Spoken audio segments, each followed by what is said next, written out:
Fakultas Ekonomi.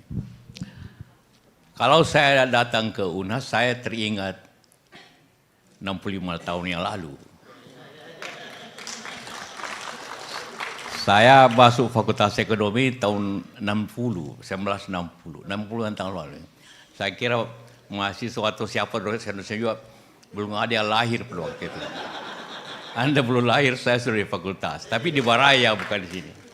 Di Baraya. Dan tapi saya lulus tahun 67, berarti hampir 7 tahun. Karena pada waktu itu, tahun 60-an hampir setahun kuliah cerebre, hampir karena sibuk. Dan juga dirubah waktu belajar waktu itu. Kedua, mungkin saya terlalu sibuk waktu itu.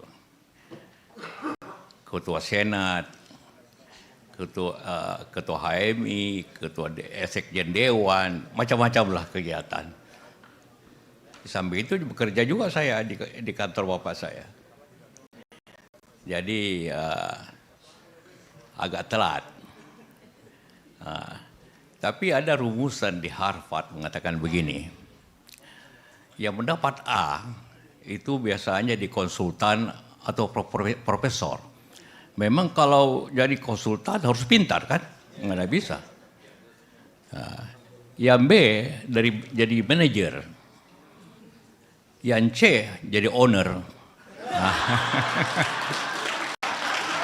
Ya.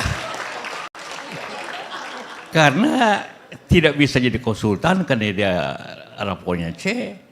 Tidak mampu jadi manajer, ya owner saja dia. Saya ikuti falsafah itu, jadi saya jadi owner.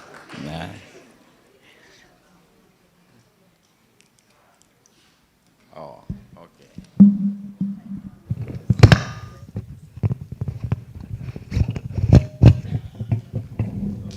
Baik. Ya, terima kasih. Sekali lagi juga selamat ke ulang tahun Fakultas Ekonomi. Kenapa Fakultas Ekonomi lebih dulu daripada UNAS? Sejarahnya begini, waktu dulu, masih zaman Belanda, hanya ada satu universitas di Indonesia waktu zaman Belanda, yaitu hanya University van Indonesia. Dan itu berlanjut setelah kemerdekaan, karena waktu itu kedaulatan belum diserahkan, jadi yang ngatur masih orang Belanda. Tiap kota itu diberikan satu universitas yang besar. Jakarta, Fakultas Hukum dan Fakultas Kedokteran. Surabaya, Fakultas Kedokteran Gigi. Bandung, Fakultas Teknik, itu ITB kemudian. Bogor, Fakultas Pertanian. Maka kemudian di Makassar dipilih Fakultas Ekonomi. Jadi kita dulu Fakultas Ekonomi Universitas van Indonesia. Itu sejarahnya. Karena dianggap orang Makassar, orang Bugis Makassar, Sulawesi Selatan itu punya semangat pedagang. Kenapa Fakultas Ekonomi dibikin di Makassar? Tetapi jadi waktu itu sejarahnya, hampir semua profesornya orang Belanda. Tapi kita ingat tahun 51, mulai pemberontakan DITI. Waktu tempat kuliahnya di Baraya. Baraya dulu itu kan pinggir kota, sepi. Maka suka dimasuki tembakan-tembakan. Maka semua profesor itu meninggalkan Makassar. Maka tutuplah itu Fakultas Ekonomi. Nanti didirikan kemudian tahun 53. Nah, itu sejarahnya kenapa tahun 48. Tapi pernah hilang Fakultas Ekonomi ini 3 tahun. Tidak ada fakultas. Kampusnya masih ada, tapi tidak ada. Pokoknya pindah ke Jakarta. Nah, itu sejarahnya. Kenapa itu terjadi. Nanti kemudian Saya masuk tahun 60. Alumni pertama Fakultas Ekonomi itu namanya Pak Dr. Toban, orang Toraja justru. Toban. Pernah jadi dosen di ekonomi. Toban. Ya. Dan sampai berlaku sekarang. Saya masuk tahun 60, nomor stabuk saya 501. Saya masih ingat. 501. Kenapa untuk yang mahasiswa, kenapa kuliah waktu itu 5 tahun? Karena belum S1, Dr. Andes. Dr. Andes itu sama dengan S2 sebenarnya. Karena ijazah kita tertulis dapat melanjutkan ke mendapat doktor. Jadi berarti S2. Ya, pantas lama. Saya salah lebih lama lagi. Ya. Dari mahasiswa, kalau aktif di universitas aktivis, jangan takut. Karena kepintaran itu ada dua, ilmu atau pengalaman, leadership. Nah, saya memilih yang kedua, agak lama tapi banyak kepengalaman. Ya, yang kedua, tak sengaja pilihnya. Agak sedikit juga saya memanfaatkan situasi. Karena bapak saya punya syarat, kau boleh kawin kalau sarjana. Wah, ini susah juga ini. Akhirnya, waktu itu pembimbing saya Pak Watimena, mungkin masih ingat yang tua, Watimena ya. Saya tanya beliau, Pak, skripsi itu minimum berapa halaman? Bilang 50. 50. Itu grafik boleh masuk enggak? Tergantung konteksnya. Maka saya pilihlah skripsi 54 halaman. Termasuk grafik-grafik. Nah. Tapi saya penelitian betul, penelitian tentang beras. Jadi saya ke daerah, saya Sulawesi Selatan sampai lumbung beras. Nah, oke, ke pasar, ke Bulog. Tapi ada efeknya. Begitu kepala Bulog mau pindah ganti, semua minta saya yang ganti. Loh, Pak Gubernur, Panglima waktu itu, Pak Gubernur datang ke ibu bapak saya kepala Bulog. Kenapa? Karena skripsi saya tentang beras. Ya, jadi skripsi juga penting itu. Nah, jadi waktu saya ke kepala Bulog, waktu itu merangkap. Saya Menteri Perindustrian, Perdagangan, dan kepala Bulog. Bulog. Orang Bulog ini agak sedikit meragukan, agak pandang enteng sedikit ini kepala baru ini. Karena merangkap. Begitu saya kumpul, saya ceramah tentang beras, semua terkejut. Nah, saya tahu detailnya bagaimana beras itu. Beras. Lalu karena skripsi tentang beras. Jadi skripsi itu penting gitu. Jadi akhirnya semua tidak ada yang berani lagi bicara beras karena saya lebih tahu dari mereka. Nah, itu pengalaman. Nah, bicara tentang ekonomi, mungkin saya bicara agak lebih luas, bukan hanya tentang ekonomi Indonesia, karena ada sangkut pautnya semuanya. Kalau ilmu ekonomi itu berbeda dengan ilmu teknologi, Pak Rektor. Kalau teknologi, penemuan teknologi itu menambah produktivitas pembangunan teorinya. Tapi teori ekonomi berubah kalau ada masalah.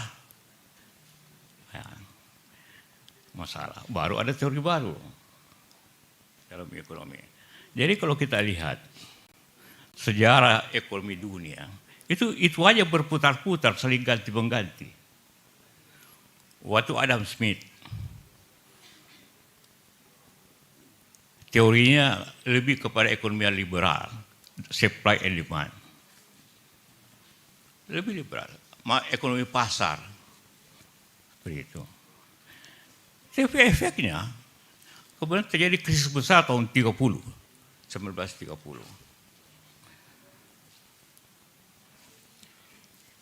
timbullah kemudian penyelesaiannya teori baru. Pemerintah harus ikut. Kan itu Keynes, timbullah teori Keynes. Bahwa pemerintah harus masuk ke sektor ekonomi. Teori Keynes. Saat itulah maka Amerika membangun infrastruktur, membangun dam besar supaya rakyat bekerja. Ini berlangsung terus. Ya, peranan pemerintah harus mempengaruhi ekonomi, bukan hanya ekonomi pasar yang jalan. Kemudian kadang-kadang pemerintah lagi terlalu jauh masuk, ekonomi juga jadi susah. Maka timbullah lagi teori baru lagi, kembali ke pasar. Ini propori oleh Dr. Friedman dari Chicago. Kembali lagi, awal mulai ekonomi pasar, kemudian karena ekonomi pasar, maka timbul globalisasi setelah itu. Globalisasi dasarnya comparative advantage. Artinya orang akan memilih tempat produksi yang murah. Nah, timbullah industri karena globalisasi yang berpindah. Contohnya timbul di Cina, produksi yang murah. Orang beli dari Cina semua karena murah. Juga di daerah Asia lainnya. Karena comparative advantage daripada globalisasi. Sekarang ini balik lagi. Tidak lagi terjadi deglobalisasi setelah Trump. Maka kembali lagi negara-negara itu lebih nasionalistik. America for America. Europe for Europe. Maka timbullah ekonomi yang sekarang ini yang kita alami. Lebih kepada kepentingan daerah negeri-negeri itu. Tidak lagi kepentingan bersama. Mungkin beberapa tahun lagi berubah lagi. Biasanya setiap 30 tahun. Jadi tahun 30 sampai 40 tahun kemudian. Ini antara tahun 60-an, 70-an sampai sekarang kan juga 40 tahun. Jadi tiap 40 tahun teori itu berubah. Dasarnya. Jadi buku lama harus ganti lagi. Ya. Nah, itulah kira-kira perkembangan. Karena ini Fakultas Ekonomi kita bicara ilmiah sedikit. Ya. Itulah perkembangan teori-teori ekonomi di dunia ini yang mendasari juga ekonomi kita. Nah, kalau tapi ini juga dipengaruhi nasionalisme ini dipengaruhi oleh politik. Jadi setelah terjadi perang Ukraina dengan Rusia, Israel dengan Palestina, dan juga sekarang ini di banyak tempat India dengan Pakistan, sekarang ini Thailand, ini dipengaruhi semua menjadi orang nasionalistik. Tapi kembali lagi ke blok Timur Barat. Sekarang blok Rusia Cina lawan Amerika dengan Jepang dan sebagainya. Nah itu yang menyebabkan suatu perubahan-perubahan macam ini.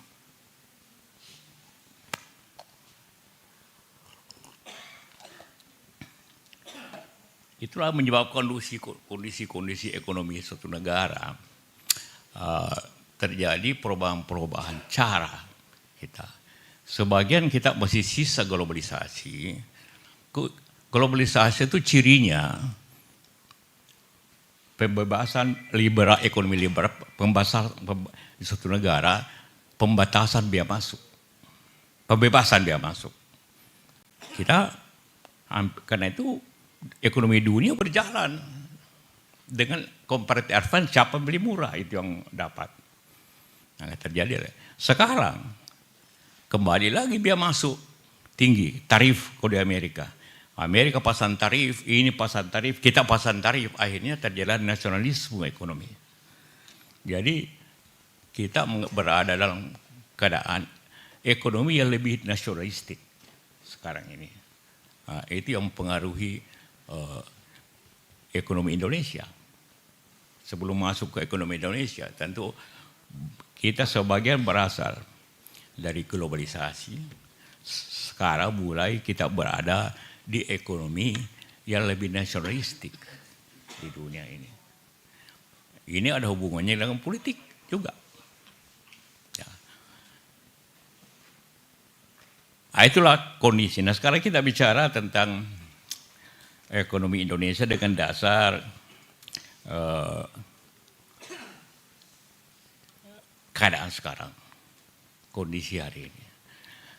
Kita mengetahui bahwa kita mempunyai suatu tingkat, ini kondisi ekonomi kita. Kita melihat pertumbuhan dunia sudah agak kita terpengaruh sudah baikan, tapi belum seluruhnya. Yang mempengaruhi kita antara lain ialah apa penghasilan terbesar kita. Kita berada dalam kondisi ekonomi menengah, pendapatan menengah. Pendapatan menengah itu ialah bahayanya bisa terjebak dalam ekonomi menengah. Kita sekarang terjebak di dua hal. Terjebak dalam ekonomi menengah dan terjebak dalam natural resources. Kita terlalu mengandalkan kita kaya, apa saja itu terjebak dalam kondisi natural resources. Tapi kedua, kita juga terjebak, karena tidak terjebak di situ, maka kita terjebak dalam penghasilan negara garis menengah bawah. Jadi selalu kita ucapkan kita akan mendapat ekonomi zaman emas tahun 45, ekonomi emas. Kalau kita artikan dalam sisi ekonomi kan dibagi pendapatan rendah, pendapatan menengah, dan pendapatan tinggi. Pendapatan menengah itu antara 5.000 sampai 15.000. Menengah bawah, menengah tengah, menengah atas. Kalau ingin kita masa emas, berarti kita harus mempunyai pendapatan di atas 15.000 US dollar. Berarti ekonomi kita harus naik 3 kali lipat. Ekonomi pendapatan itu dianggap pada national product, GDP. Nah, inilah masalah yang kita hadapi. Bagaimana kita lepas daripada dua hal ini. Lepas daripada pendapatan menengah atas, lepas daripada jebakan natural resources. Kita mempunyai natural resources, tapi kita salah dalam hal pengelolaannya. Kesalahan terbesar yang terjadi adalah semuanya prinsipnya suatu negara selalu memang ada insentif. Tapi selalu insentif itu diberikan kepada manufacturing. Yang bisa memberikan pekerjaan, yang bisa transfer teknologi, dan bisa menaikkan ekspor. Manufacturing, nilai tambah. Yang terjadi adalah kita memberikan tax holiday ke natural resources. Itu kesalahan utama. Nikel jadi inilah kerugian terbesar ekonomi dalam sejarah ekonomi itu di nikel dan batu bara itu. Karena diberikan, jadi habis solusi tengah itu. Jadi jangan lihat angka statistik mengatakan pertumbuhan terbesar di Sulawesi Tengah dan Maluku Utara. Kalau Anda lihat statistik pertumbuhan ekonomi. Tetapi pertumbuhannya bukan untuk rakyat, tapi untuk yang mempunyai tambang dan Cina.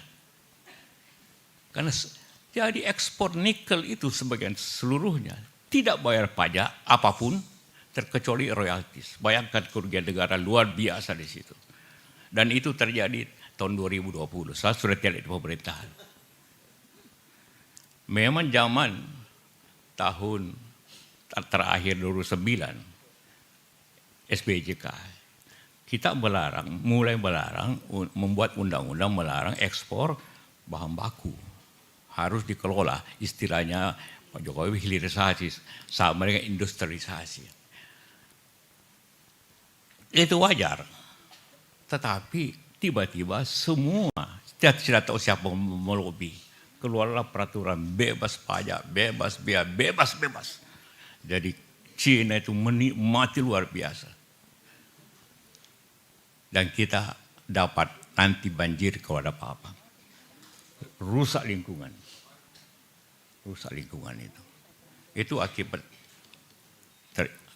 itu utamanya bukan hilirisasi intinya. Kenapa bebas? Padahal biasanya aturannya bebas kalau manufacturing. Kalau kursi mobil, kayak kursi gelas, kursi apapun. Karena itu ada nilai tambah. Ini tidak ada nilai tambahnya karena semuanya dibawa keluar. Ya. Nah, ini yang menjadi, memang harganya naik, tapi semuanya milik yang memiliki industri itu. Dan hampir 90% Cina. Padahal kita bisa bikin sendiri.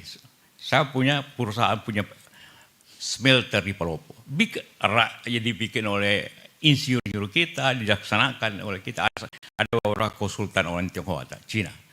Konsultan hanya lihat benar tidaknya kualitasnya. Tapi tidak membuat pabriknya. Semua bisa. Nah, inilah yang menyebabkan kenapa terjadi kelambatan ekonomi di Indonesia.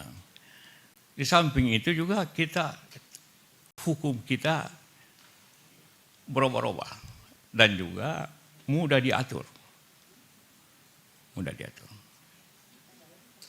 Mudah diatur di DPR, mudah diatur di macam-macam. Akhirnya tidak ada kepastian bagi investor. Kenapa investor kita itu tidak sebesar di Vietnam, tidak sebesar di Thailand, tidak sebesar di Malaysia. Sehingga pertumbuhan ini menjadi masalah.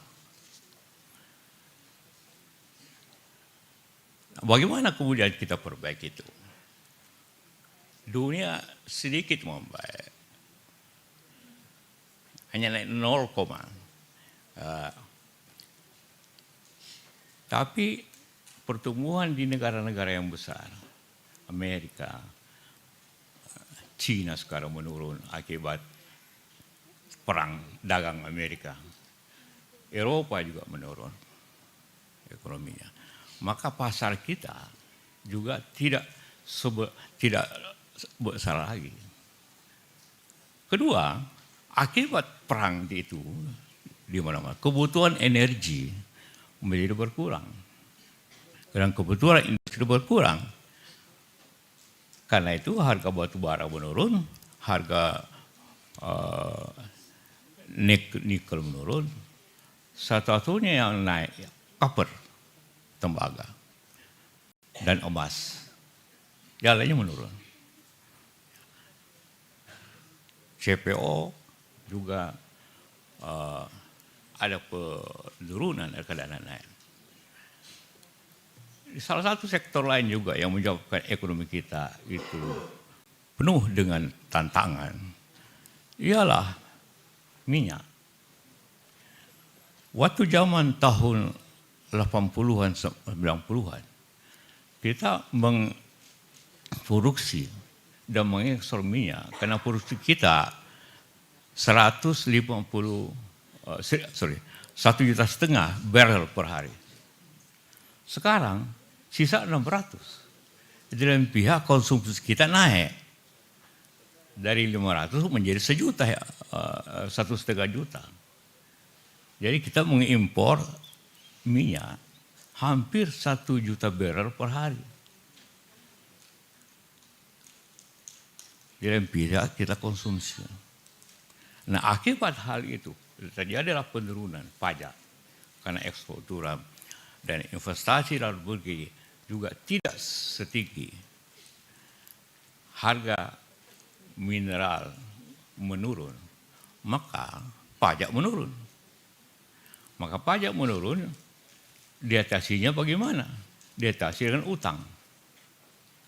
Maka terjadilah kita penerimaan pajak menurun. Kenapa pajak menurun? Ya tadi saya katakan, karena ekonomi melambat. Saya cek di Jakarta, kelihatan pasar. Jadi kesalahan juga utama kadang-kadang para pejabat itu hanya bicara tentang pasar saham. Padahal di Indonesia ini itu pasar saham itu lebih banyak spekulasi. Pasar yang tidak bisa spekulasi ya pasar Tanah Abang, pasar sentral di sini, pasar Senen dan sebagainya. Ekonom selalu bicara pasar saham marah waktu itu. Apa ini? Bicara terus pasar. Lihat dong pasar Tanah Abang, lihat dong pasar Senen, lihat dong pasar sentral di Makassar, lihat pasar Kliwon. Di situ ekonomi lebih nyata daripada pasar yang di sini. Saya tanya, orang mengatakan iya pasar kurang, turun karena banyak online. Minggu lalu saya pergi makan di restoran Padang dengan teman-teman.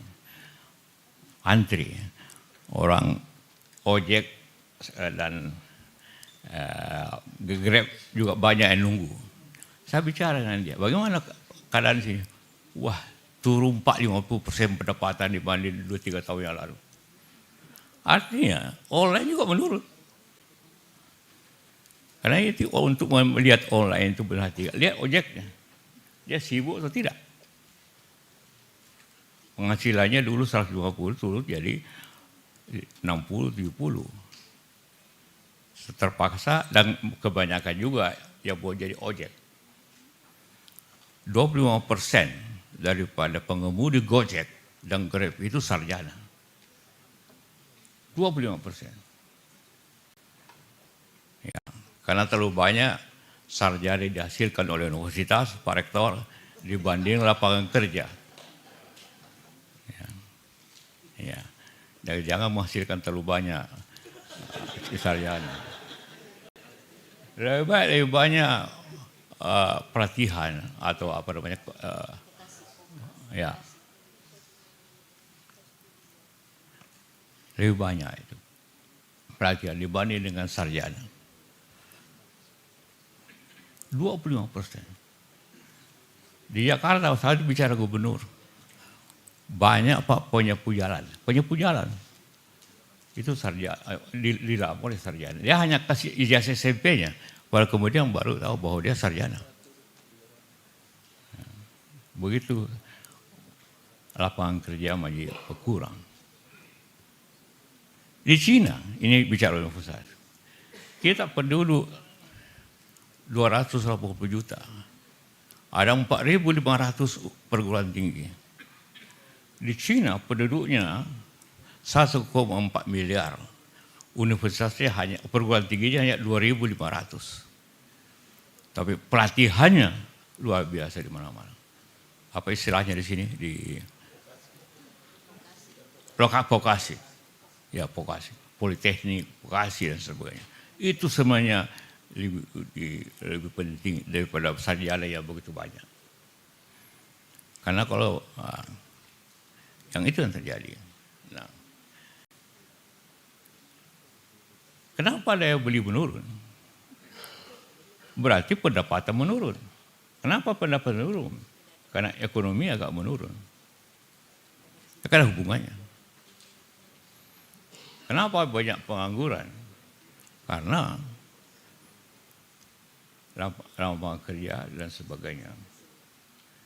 Jadi apa yang kita mesti lakukan? Ya memperbaiki sistem dan memulai kepada produk. Tapi masalah yang paling utama bagaimana hukum itu, baik hukumnya dan pelaksanaannya itu lebih terjamin kepada sesuatu.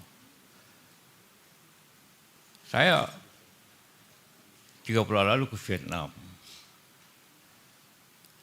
Saya tanya, ada banyak pengusaha Indonesia di Vietnam yang pindah dari sini. Kenapa? Di sini Pak, kalau kita datang tanya mau apa, mau bikin pabrik, mau butuh berapa hektar, langsung pemerintah yang melakukan. Kedua, hukumnya jelas.